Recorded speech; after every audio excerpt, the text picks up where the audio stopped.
Hey, friends, welcome to the Johnson City Living Podcast, where we learn about the people, places, events, and flavors that make Johnson City a lovely place to live. I'm your host, Colin Johnson, with the Colin and Carly Group and Keller Williams Realty. It's a beautiful day here in Johnson City. It's a warm summer morning, and I am here with a good friend of mine, John Hunter. He is CEO of Beacon Financial Credit Union here in Johnson City. He's one of our just amazing city commissioners. He's a husband, a father. He's a dog owner. He used to go to school at University High, where I graduated from. So he's obviously a great dude. And I'm excited for you guys to get to know him today. So, John, thank you so much for letting me twist your arm and putting you on the podcast. Well, I appreciate it, Colin. Thank you. I know you've been asking for a few weeks or maybe even a couple months. You're number one on the list, but you just keep giving me the Heisman. You're just like, in a little while. I also gave you some good content. You gave me some great people. You hooked me up with some good folks. So I'm super thankful. But I'm excited to hang out with you. Absolutely. I appreciate it. So, Johnson City Living, you a while. Yep. What is your favorite thing about Johnson City? Oh, my favorite thing is definitely the people. Everybody that lives here is very caring, kind, willing to help out whenever you call, and that's something that you don't see everywhere. Yeah, we've got great amenities for a mid-sized city, but we still have that small town feel. Mm-hmm. Yeah, I hear over and over, people make this place awesome. Yeah. So thank you for being one of those great people. Now, you grew up here, right? Were you born in Johnson City? Well, I was actually born in Houston, Texas, but only lived there for 4 years. Okay. I was born in Memphis and lived there for like 6 months. Yeah. I don't remember any of it. Yeah, but no, my family's originally from here. I think I'm 8th generation. Family still has the farm out in Unicoi. Yeah. But yeah, lived here pretty much all my life. Did a stint in Birmingham for a few years, and then came back, and that's when we lived across the street from you. Yeah, we loved living across the street. We're just a block away from you guys, and we used to, Scratch is no longer open. It broke our hearts. I drove by the other day, and I was like, "What?" I don't know that anybody was more brokenhearted than my youngest daughter. Oh my gosh! So Scratch Pizza, for our listeners, was a brick oven pizza place, and they just, for some reason, didn't make it, but John and Rhiannon and Carly and I and our kids would walk down there every Sunday night for a pizza, and it was magical. The pizza, it just tasted better because you could walk there, I think. Oh, absolutely. Yeah. And the smoke of it was fantastic. So you're married, you have a wife. Yep. We actually celebrate our anniversary next month. How many years? 19, actually. 19. Yeah. Congratulations. A lot of times we actually forget because it's so much packed into the June, July between birthdays and anniversaries and everything. 4th of July and all that. Yeah, absolutely. Yeah. Well, congratulations to you and Rhiannon. And then you've got 2 daughters. 2 daughters, Claire, who will be 15 in August, and Ryan Kate, who just turned 11. Yeah. Isn't it amazing how fast they grow up? Super fast. Yeah. Christian's getting ready to turn 16 here in about 13 days. So, yeah. Okay. So, people you love about Johnson City. What else you love about Johnson City? The fact that it's not too big, that you can get involved in different ways and make an impact. Obviously I'm on the city commission, as you mentioned, and for me, service has always been something that is important, to try to give back or try to be a part of making things better for your community. Where did you learn / catch that? How did you become like a servant-hearted person like you are? Because you do love our city and you've been serving for years in different capacities. And thank you for doing that. Yeah, no problem. I appreciate doing it and the opportunity to. Probably my mother, she was always involved in a lot of things, and just seeing that as a role model. When I moved back to Johnson City, I wanted to get involved, and kept trying to apply for a lot of different boards and never was selected. But eventually, I think I was like 26 or something, 27 maybe. I got my first board, and it was kind of ironic. It was the Senior Center Advisory Board. Oh, yeah. Yeah, and that was interesting.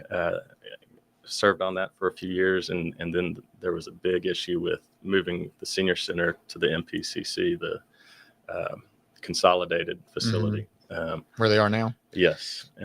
So yeah, and then just moved into a lot of different roles within the city, volunteering until eventually, my first daughter, Claire, started at Fairmont Elementary, and I wanted to get involved in her education, and so ran for school board, and of course won that election, and served on there for 5.5 years, and then the opportunity to take on a bigger role came about, and I'm finishing up my first term on the city commission. Nice.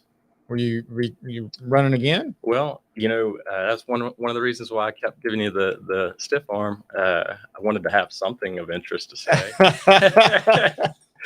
So don't keep us on the edge of our seats. Yeah. Are you going to be a commissioner again? Or yeah. you, So I I am. like John Hunter, Mayor Hunter. Sounds really good. I don't know if I need to go after that, but yeah, I will be seeking re-election this coming fall. Awesome. Yeah, Congratulations. I picked up my papers last week and filed, so my name should be on the ballot this November. Nice. Yeah. So you have to talk that one over with Mama a little bit. Oh, absolutely. Yeah. It's an adjustment. It's not something that just you yourself do. It's your entire family. Yeah. I mean, it impacts everything. A lot of meetings, a lot of phone calls, a lot of interesting opinions and thoughts that are brought to you and your family members who may or may not be aware of everything that's going on. Right. They see your family in the grocery store. They're like, you need to tell him about this. And right. Like, we don't even know what you're talking about, but okay. I'll pass it along. Yeah, absolutely. So they've gotten used to it, and so that they're very supportive of moving forward. Absolutely. That's cool. So you've been on there. How long is your first term? Is it? It's a 4-year term. 4 year. Okay. And so this will be, I'm about, I guess, 3.5 years in. Okay. So I think November 8th is the election day, and then so I'll be looking at serving another four years. Awesome. Yeah, that's great. Congratulations. Thank you for doing that. So let's talk about commission. It's a little different than some of them, right, out there. Yeah, talk about the commission a little bit. How many people are on there? Sure. You guys kind of elect your own chairman, right? Or made at that point. Yeah. So the city commission is different in its structure than the county commission here in Washington County, in that there's fewer of us, and we're not elected by district. We're elected at large. So all Johnson City citizens elect who will represent the city on the commission. Oh, that's interesting. We have 5 commissioners, and then among ourselves, we vote as to who will be vice mayor and mayor. And currently, Joe Wise is our mayor at the end, and we do that election after the city election. So once we have a new slate of office or commissioners, we'll make that vote happen. And of course, Dr. Todd Fowler is our vice mayor right now. So will he roll into the mayoral role? Yeah, the expectation is that he will become mayor for the next 2 years, 23 and 24, and we'll see what we have to do after that. Yeah, that's exciting. Go ahead. Oh, sorry. No, but yeah, I mean, the majority of what we do has to do with policy, planning, strategy for the city, for its growth, and then we're also by default the beer board, the water board, and several other boards that come alongside in that role. So yeah, got a lot on the plate. Absolutely. Yeah, and then you have another job. Since you don't I don't know, I may be wrong, but I think it's a volunteer role as a city commissioner, right? We do get paid, mayor, per meeting. Is that right? Per month, actually. Oh, okay. I think county commission do get paid per meeting. We're a per month basis. Gotcha. And I think my stipend is about $100 a month. Yeah. Well, that's pretty good cash. Like, where do I sign up? I mean, that exactly. Yeah, that barely pays the water bill. Making it right. That's right. Making it right. Oh, that's awesome. But we just recently passed our budget for the upcoming year. It's the largest budget we've ever had, just over 330 million with no tax increase. Yeah, thank you for that. Isn't that amazing? It is. I mean, it's really grown, but a lot of it has to do with the revenues that have grown, and that's what a city likes to see is natural organic growth in sales tax and property tax, rather than having to actually increase the cost. Right. It's through growth. Yeah. How do you see us growing as a city? I will not be surprised, and not to scare anybody, but I wouldn't be surprised in the next 5 to 10 years we'll be over 100,000 in our city limits. In our city limits, absolutely. Yeah. It feels like it's almost that big some days anyway. It does. Yeah. I kid with my wife and kids when we go out, maybe on a Friday night, and the traffic on Roan Street. I'm like, I talk about the hustle and bustle, and they just roll their eyes. Yeah. But yeah. Especially growing up here, we used to never have any kind of traffic. Like, absolutely. We hardly had streetlights. Right. Like there were I mean, you just had stop signs everywhere, and we had a few lights. And Jonesboro finally got one. Yeah. So anyway, and the growth is great to see, but that's really one of the things that we're focusing on, is that we want it to be managed and carefully thought out, in that growth can just happen on its own, but what we want to do is make sure the infrastructure is in place so that the impact is not felt in a negative way for current residents and those that are moving in. Yeah, and I've got people moving in all the time, and they're asking about what kind of plans do they have, and I'm like, well, because they're looking at arterial, access to the city, and they're like, there's just a lot of little 2-lane roads, and I'm like, they're working on it, right? So we're trying to get there, but it's not cheap to build roads anymore. Absolutely, I think we've probably been a little behind just because we hadn't had this kind of growth. Of course, COVID helped with the attention that's been drawn here. Yeah.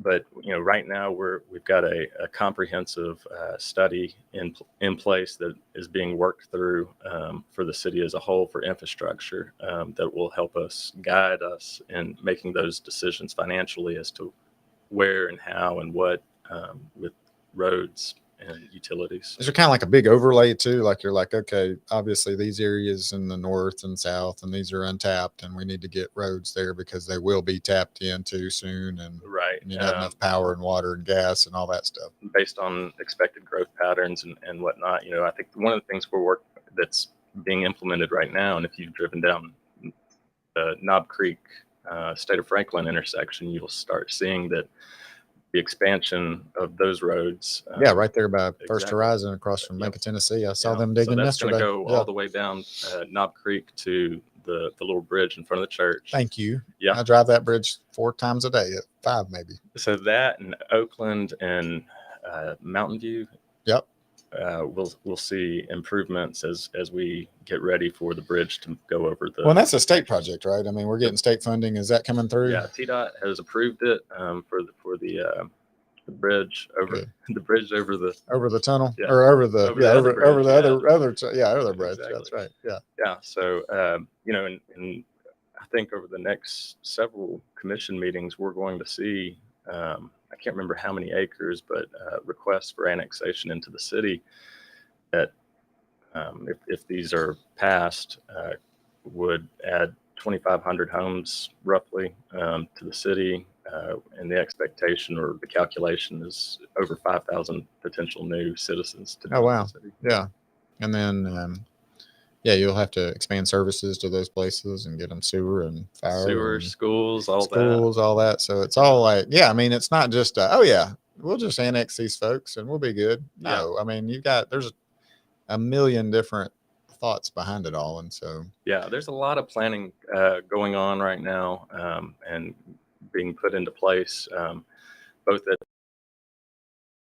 level, then at the school level as well. We're doing another comprehensive plan for the Science Hill Liberty Bell campus, for safety and how to restructure and redesign some of the channels of access to the schools. Yeah, it is kind of strange getting there. You know,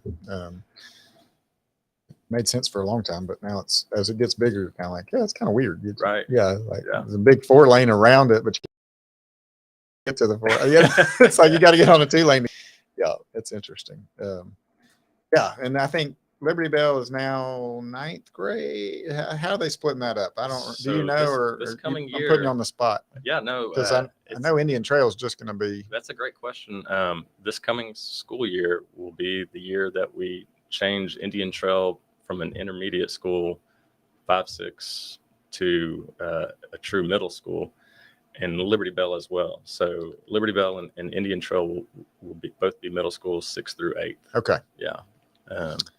Yeah. So, obviously, with anything new, any changes, there will be hiccups, and I anticipate that there will be some, hey, what about this kind of stuff? And, I'm sure. and have Yeah. to correct things, but well, James Jacobs is a great guy. Oh, absolutely.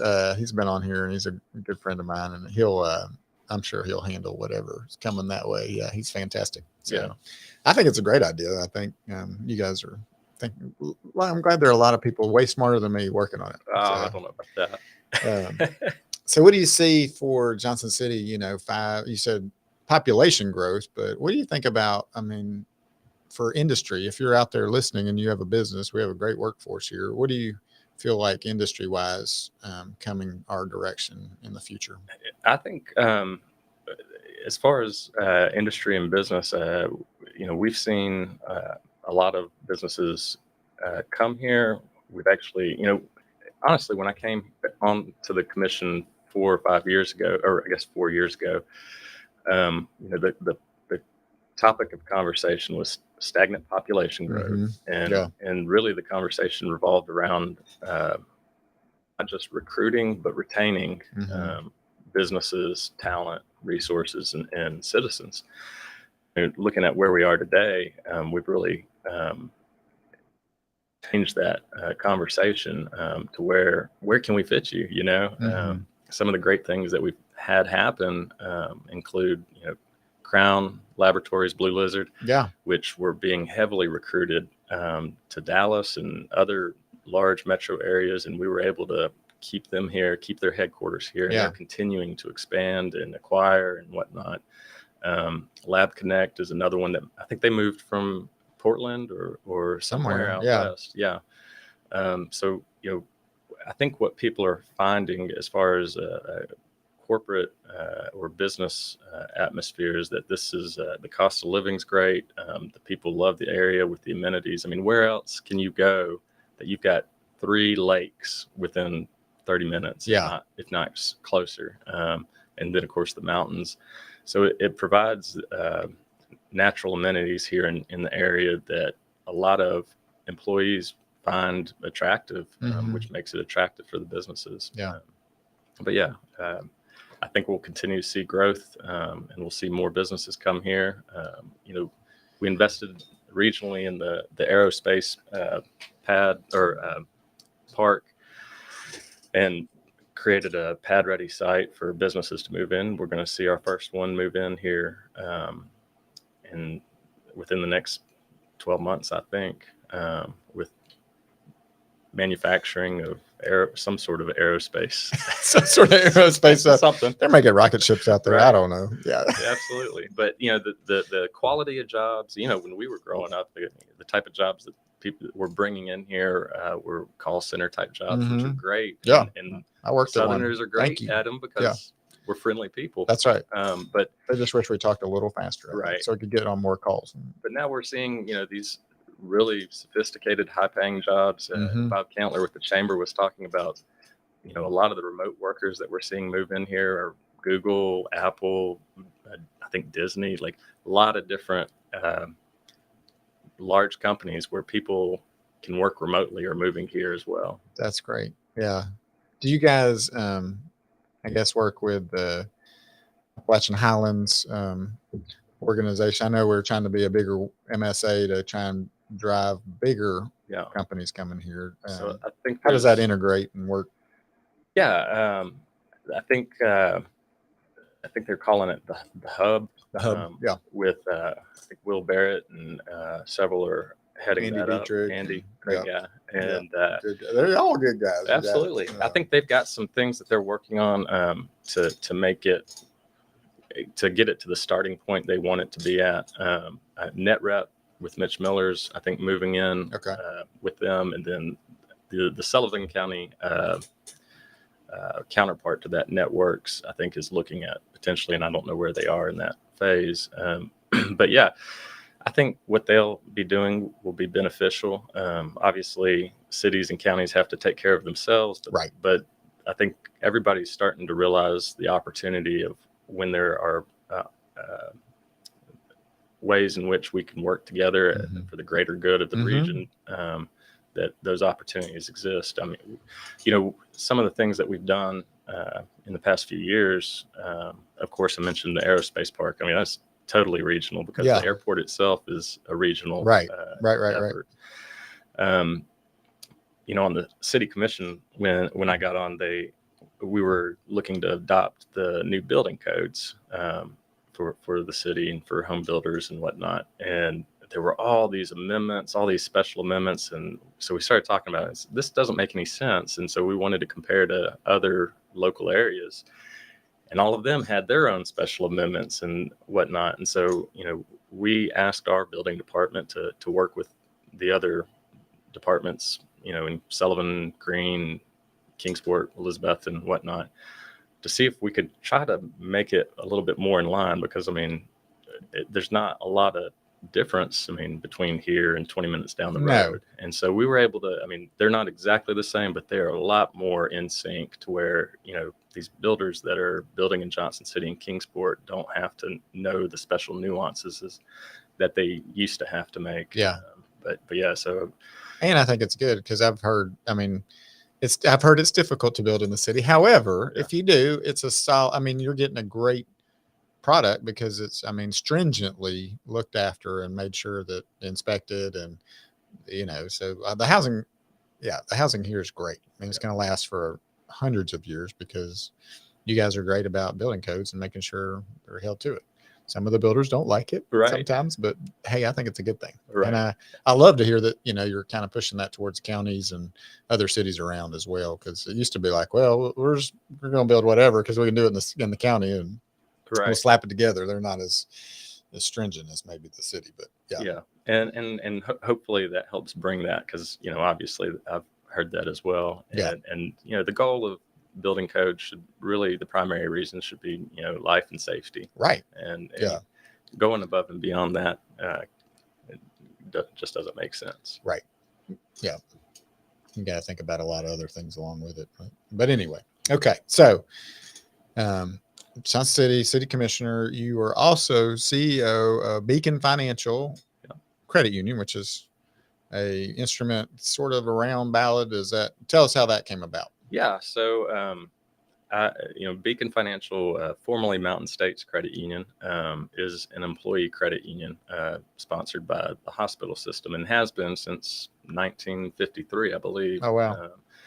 So most credit unions were actually started by the employees of whatever business or factory that they worked at for the employees of that institution. And the story for many is similar. It started with a cigar box with cash and make little loans for whatever it was that people needed. And so as the hospital's grown, we've moved through with them from Memorial over on Roan Street. Yeah. So we were Memorial Hospital Credit Union. Then when the Med Center was built, it was Medical Center Credit Union. Then when the hospital system, Mountain States, was developed, Mountain States Credit Union. And then when Ballard was formed, we rebranded. That gave us an opportunity to have a chance to rebrand, and we came up with Beacon Financial. I like it. Yeah. So we're one of the few, if not the only, well, there's a couple of others in Greenville, I believe, but very few credit unions are still employer-sponsored credit unions. What does that mean? So it means that we're still focused. We're not open to the community. Okay. Our community is the employees and the family members of the employees of Ballard Health and a few other institutions. But many credit unions either found themselves or in a position where they're sponsor employer moved overseas or shut down, and so they had to move to a community-based credit union. So it's kind of interesting, or at least for me it is. Appalachian Credit Union used to be for Domtar. Oh, really? That was their credit Interesting. union. Yeah, and So they still paper are. originally, right? They still have a tie with them, but they're community-based. Eastman, of course, was tied with Eastman Chemical. Yep. Select 7 was actually the city of Johnson City's really? credit union. I didn't know that. Absolutely. Look at that. Learning all kinds of stuff. And Northeast was the credit union for Elizabethan teachers, I believe. Okay. Yeah. So, that's cool. Yeah. So, what do you guys do specifically, or what are you best at for your your crew over at Ballad? How do you help your employees? So obviously with Ballad, there's a wide array of people that we have to serve. And how many people work at Ballad now? So Ballad's the 4th largest employer in the state of Tennessee. There's roughly 15,000 employees. That's amazing, isn't it? Absolutely. Yeah. That's a good pool for you to pull from. It's a very, very big Beacon opportunity. Yeah, absolutely. Yeah, and we're small, and so we do have to be unique in how we're able, because we can't do everything, obviously, with our size. Right. But we try to bring something that's appealing and beneficial to all that work at Ballad. So, 2 years ago, and of course you're well aware of this, real estate started booming again, and we went heavy into mortgage lending. So we've got several products that are unique or different than what you see typically in that realm. For instance, doctors and nurses that are moving to the area that just graduated, high debt. Yeah. But they have a lot of potential. A lot of potential. And so we've got some mortgage products that allow them to access the funds they need in order to purchase. Okay, that's good to know. And get ahead and get settled. We'll talk offline more about that. Yeah, sure. I've got some great people coming, so that'd be good. Absolutely. But yeah, we try. The other part is that we focus a lot on electronic means of reaching our members, because Ballad's in 28 counties and we're not. So we use a lot of IT components to reach the membership. With mobile app and e-sign and all those types of things. Crazy that you and I used to you have to go to the bank and get a check, like it was just the way it's changed over the last 30 years. It's just been in the last 5 years. I mean, it's been nuts. Absolutely. And it continues to change with everything going on. We're looking at how we can bring Bitcoin to the membership, and I'm sure you're hearing about NFTs and whatnot for moving away from wet sign on deeds of trust and whatnot. Which is we'll see. We'll see how it goes. I don't know. And then you've got a lot of people that have done it forever that way that are making the decision. So I think it's a slow push, but we'll see how it goes. And then people are like, oh, I'll just Venmo you, and I'm like, you have to send that to Carly. She's on top of that. Right. I don't even have a Venmo account, so I need to get mine up and going. But well, and back to Johnson City, you'll see in other markets people's concern with investors buying large tracts of homes and whatnot. And I've not seen that here, and I think that's fortunate that it's actual. I haven't seen it either, and I've heard a few people grumble about it, but I don't. So I'm happy to see that the homes that are being bought are by actual people. Yes. Not companies. Although I did read this morning that we are in one of the most unaffordable areas now to rent or buy, just because of the pressure that we've had. It's gone up nut. Like, it's just so affordability is something that we need to. I don't even know how you would try and tamper that down, but it's a little scary. And so, and that's one of the things we're focusing on, because we recognize that on the commission, and that, even though we're still one of the most affordable places to live, we're not necessarily the most affordable for everybody. Right. And so, we actually took a trip over to Greenville, South Carolina recently. I saw that. Yeah. And, we got to learn from their leadership and their mayor lot of the things that they've done, and some of the things that we might be able to incorporate in order to incentivize developers to incorporate some sorts of affordable housing within That's their cool. projects. What were some of your big takeaways from that meeting in Greenville, South Carolina? One was our conversation over parking garages, and how to best utilize those and incorporate those and make those not just a parking garage, but an amenity for the city. And then, of course, how to incorporate affordable housing, mixed use into projects, and how to incentivize developers to actually do that. Mm-hmm. You can't make them, but you can incentivize that. You can incentivize and make it a little harder to get their plans through. Exactly. Yeah. Yeah. Well, so those were some of the main.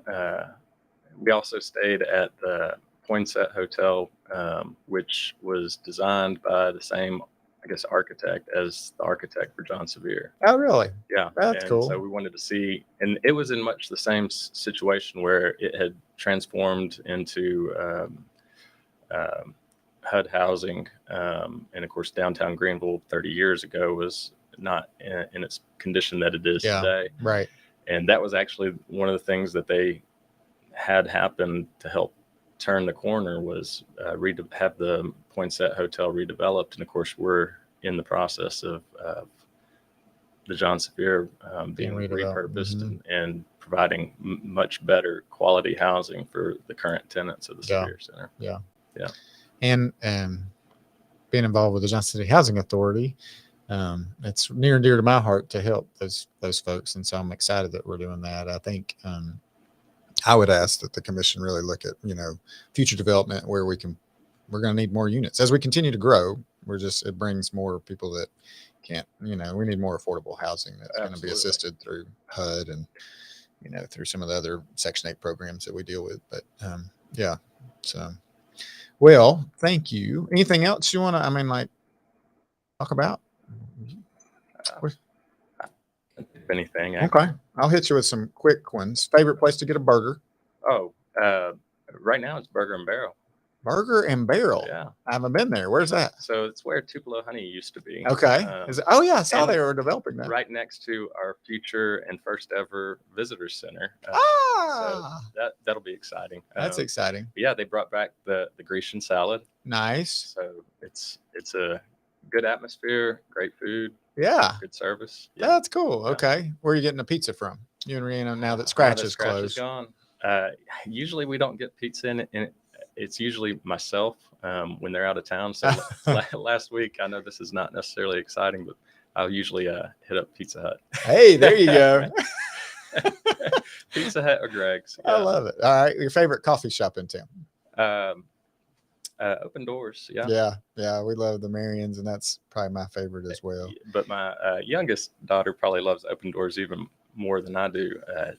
She and her friends will ride their bikes down. Oh, cool. And there's some guy that works there that they love to death because he'll hook them up with whatever kind of drink that they. That's probably Jake Dorio. He's fantastic.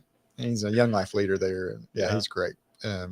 Date night for you and Rhiannon. Where are you guys going? Usually Gourmet. Yeah.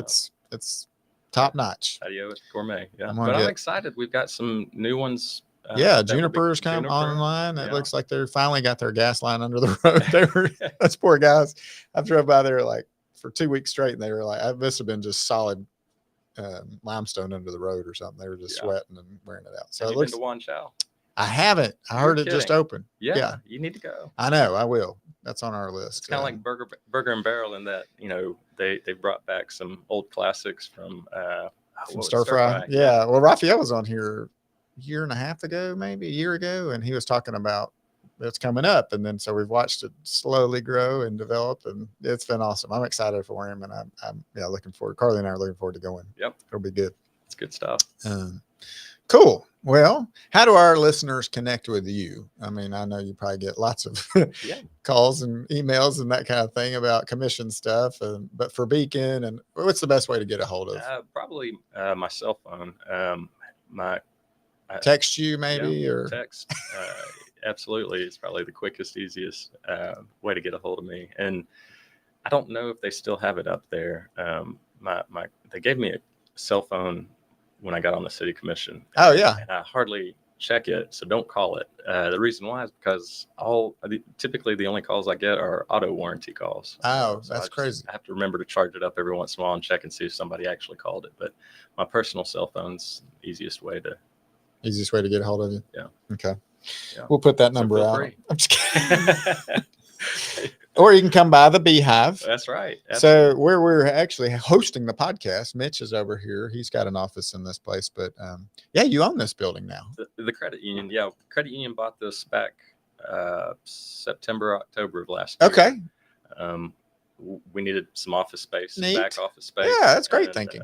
And this I like it. building is a great building with a lot of diverse, unique tenants. Yes. And also just a neat space to be in downtown. Yeah, it's right in the hubbub of stuff. Yeah. And so if you're looking for office space, we may have some coming up soon. Yeah. Yeah. Because you do have some office space available. And it is really just a great spot because you can walk to different restaurants right around. There's great parking. There's a farmer's market across the street a lot of times happening stuff. There's always something going on downtown. And we keep talking about, we're excited about where Barley Waters, a deli's going in, and can't wait for that for lunch. Really? Yeah.